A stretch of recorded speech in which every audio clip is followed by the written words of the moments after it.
আগামীকাল 29 এপ্রিল বুধবার Tripura Santiniketan medical college ও হাসপাতালের ওপিডিতে থাকবেন জেনারেল মেডিসিনে অধ্যাপক ডক্টর মৌমনা দাস, ডক্টর সাগর সাহা, ডক্টর রবীন পাল এবং ডক্টর ঋতুবান চৌধুরী। জেনারেল সার্জারি বিভাগে থাকবেন অধ্যাপক ডক্টর দামোদর চ্যাটার্জি, ডক্টর দেবদীপ দেবনাথ এবং ডক্টর মিমানি দে।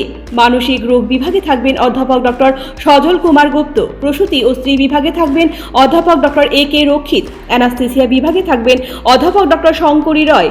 ইএনটি বিভাগে থাকবেন অধ্যাপক ডক্টর প্রাণ গোপাল দত্ত এবং ডক্টর প্রিয়ব্রত সিনহা।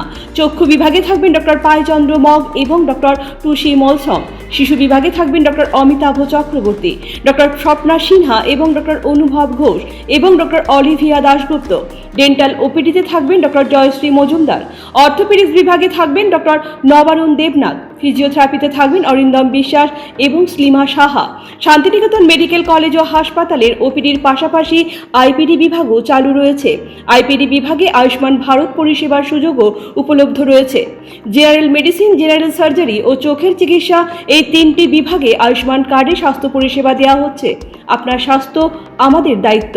বিশেষজ্ঞ চিকিৎসক, অত্যাধুনিক যন্ত্রপাতি ও উন্নত পরিষেবা মাত্র 10 টাকার বিনিময়ে সপ্তাহে সোমবার থেকে শনিবার প্রতিদিন সকাল 9টা থেকে বিকেল 5টা পর্যন্ত এই ওপিডি বিভাগে বিশেষজ্ঞ চিকিৎসকদের কাছ থেকে উন্নত চিকিৎসা পরিষেবা আপনারাও নিতে পারবেন।